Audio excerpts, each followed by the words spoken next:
Selamat pagi, Namo Buddhaya, Namo Amitofo. Siswa-siswi kami kelas 5, untuk hari ini kita lanjutkan lagi materi kita, yang mana di pelajaran ke-7 ini, di buku yang baru ya, kita akan bahas tentang 5 hukum tertib semesta atau 5 hukum tertib kosmis. Nah, hukum tertib semesta ini adalah hukum yang mengatur seluruh kejadian yang terjadi di seluruh alam semesta ini.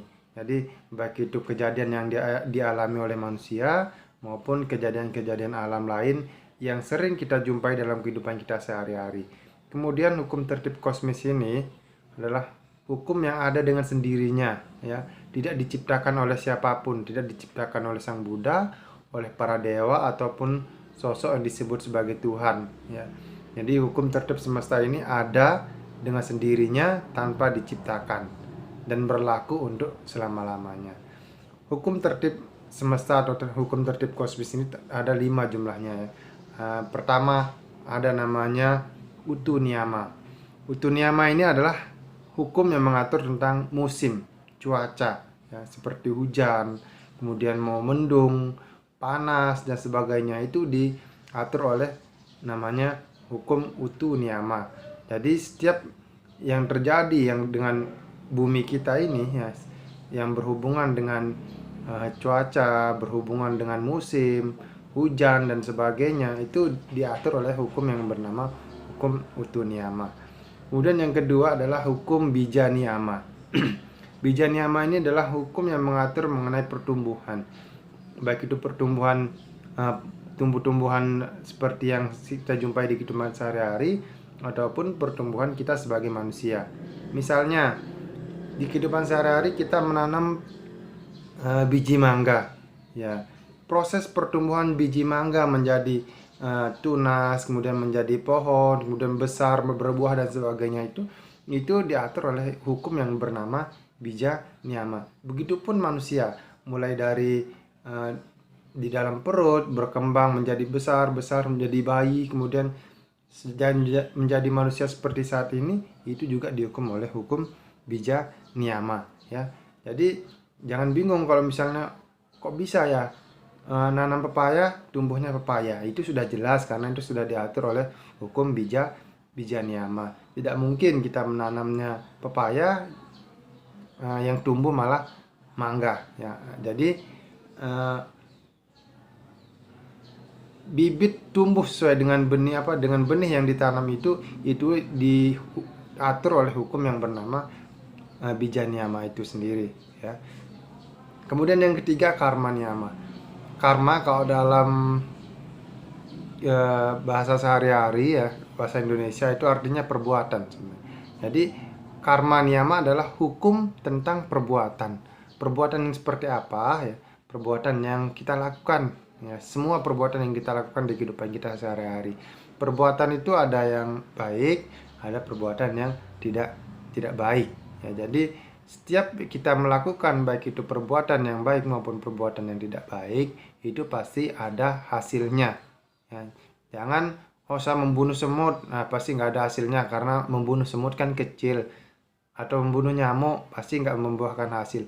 Tetap akan menghasilkan karma sekecil apapun. Jadi setiap perbuatan yang kita lakukan itu akan memiliki hasil atau memiliki akibat, ya. Jadi jangan kita salah bahwasanya karma adalah nanti saya pukul orang, saya dipukul balik. Bukan itu karma, ya, tapi lebih pada hasil dari perbuatan. Misalnya kita membunuh, ya, nanti di kehidupannya akan datang kita menjadi orang yang berpenyakitan, menjadi umur pendek dan sebagainya.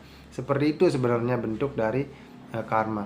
Kemudian karma itu berakibat bagi yang melakukan, ya. Jadi kalau kita tidak melakukan, kita tidak akan memperoleh akibatnya, ya. Contoh, si A membunuh, nggak mungkin hasil membunuhnya si A itu akan jatuh kepada si B, ya. Si A yang berbuat, si A yang akan memperoleh. Kemudian perbuatan-perbuatan yang dalam kehidupan kita sehari-hari itu dapat dilakukan melalui 3 pintu, ya. Melalui pikiran, melalui ucapan, dan melalui perbuatan badan jasmani kita. Jadi seharusnya kita apalagi sebagai murid yang beragama Buddha ya harus belajar untuk selalu memiliki pikiran yang baik, ucapan yang baik, kemudian perbuatan yang baik sehingga karma kita menjadi baik juga. Jadi perlu digarisbawahi, karma adalah perbuatan yang kita lakukan, yang mana semua yang kita lakukan baik melalui pikiran, ucapan, dan perbuatan kita tetap akan menghasilkan akibat. Kalau kita menanam yang baik, berbuat baik, pasti hasilnya yang baik. Kalau kita berbuatnya buruk, ya pasti hasilnya ya buruk ya. Kemudian cita niyama itu hukum yang mengatur tentang cara bekerjanya alam pikiran kita ya.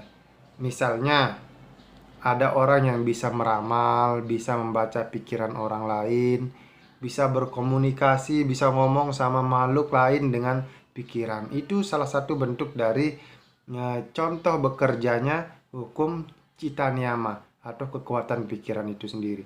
Atau bahkan ada juga orang yang memiliki kekuatan tertentu ya. Pikirannya itu bisa digunakan untuk melihat beberapa kehidupan di masa lalu. Oh, 200 kehidupan yang lalu saya pernah terlahir jadi apa misalnya, jadi burung, jadi kucing, jadi apa misalnya ya. Itu adalah kekuatan dari pikiran dan itu diatur oleh cita niyama. Kemudian yang kelima ada namanya dhamma niyama. Dhamma niyama ini adalah hukum yang mengatur mengenai kejadian-kejadian yang istimewa. Yang mana kejadian-kejadian istimewa ini berkaitan dengan kehidupan para Buddha. Sebagai contoh, pertama ketika Pangeran Siddhartha lahir di Taman Lumbini. Ketika Pangeran Siddhartha lahir di Lumbini, Taman Lumbini ya, pohon yang seharusnya tidak berbunga menjadi berbunga. Itu salah satu bentuk kejadian istimewa. Kemudian gempa bumi ya. Kemudian yang ketiga tumbuh teratai di setiap jejak kaki, angka kaki Pangeran Siddhartha kecil ya, sebanyak 7 langkah itu tumbuh bunga teratai. Itu juga salah satu bentuk dari kejadian-kejadian istimewa yang mana itu diatur oleh hukum dhamma niyama. Jadi kejadian-kejadian istimewa itu yang sering terjadi di kehidupan para Buddha khususnya itu diatur oleh dhamma niyama ya. Kemudian dari kelima hukum ini ya, ada satu hukum yang sangat penting untuk kita pelajari, sangat penting untuk kita miliki mengenai cita niyama. Cita niyama ini adalah seperti yang Pak Guru jelaskan, berbicara mengenai pikiran ya. Karena kita sebagai siswa tentu kita perlu juga mengembangkan pikiran kita agar kita memiliki pikiran yang cerdas, pikiran yang penuh dengan cinta kasih ya, serta bijaksana. Jadi untuk memperoleh hal itu, untuk menjadi cerdas, untuk menjadi penuh cinta kasih, untuk menjadi bijaksana, bagaimana caranya ya? Pertama, cerdas dan bijak karena mau membaca ya. Kita harus mau membaca, kemudian berpikir dan merenungkan tentang sebab akibat. Ini harus kita pelajari. Kita jangan sampai tidak mau membaca, harus mau membaca, kemudian merenungkan sebab akibat. Setiap yang kita alami itu pasti ada sebabnya ya. Kemudian kemauan untuk membaca, kemauan untuk merenungkan ya, itu disebut dengan cinta maya panya. Kemudian yang kedua, cerdas dan bijak karena bersedia mendengar penjelasan seorang guru ya. Kejelasan demikian disebut sutamaya panya. Jadi bayangkan kalau orang gurunya menjelaskan tetapi tidak mau mendengarkan, itu juga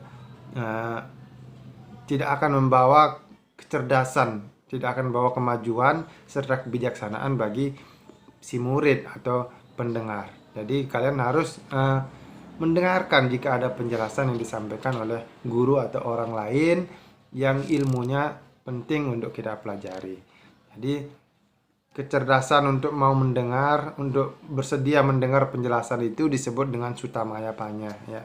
Kemudian yang ketiga, cerdas dan bijak karena rajin melaksanakan meditasi dalam kehidupan sehari-hari. Jadi kadang kita sebagai umat Buddha tidak mau tahu apa itu meditasi. Padahal kalau kita lihat lagi, sangat penting bagi kehidupan kita mengenai meditasi ya. Bisa membuat pikiran kita menjadi lebih tenang, mudah berkonsentrasi, sehingga pelajaran yang kita pelajari mudah kita tangkap ya. Jadi kecerdasan untuk mau melaksanakan meditasi ini disebut dengan Bhawana Mayapanya ya. Jadi itu yang perlu Pak Guru sampaikan untuk hari ini ya. Pada intinya di alam semesta ini terdapat 5 hukum ya, 5 hukum yang mengatur semua kejadian ya, bukan diatur oleh Tuhan, bukan diatur oleh Buddha, bukan diatur oleh para dewa atau makhluk siapapun.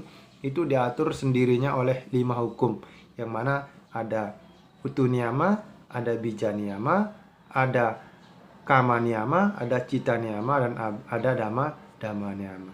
Utu Niyama itu secara singkat ya, mengatur mengenai musim, mengenai cuaca dan sebagainya. Kemudian Bija Niyama mengatur mengenai pertumbuhan, baik itu manusia dan tumbuh-tumbuhan. Yang ketiga Karma Niyama mengatur tentang perbuatan. Yang keempat Cita Niyama mengatur mengenai pikiran, dan Dhamma Niyama mengatur mengenai tentang berbagai macam kejadian istimewa yang terjadi di kehidupan di dunia ini ya. Baik, itu yang perlu Pak Guru sampaikan hari ini. Terima kasih atas perhatiannya, semoga dapat dimengerti dan nanti tugasnya dapat dilihat di akhir video ini ya. Baik, saya tutup dan mengucapkan Sabe Sata Bontus Kitata, semoga semua hidup berbahagia. Sadu, sadu, sadu. Selamat pagi, Namo Buddhaya.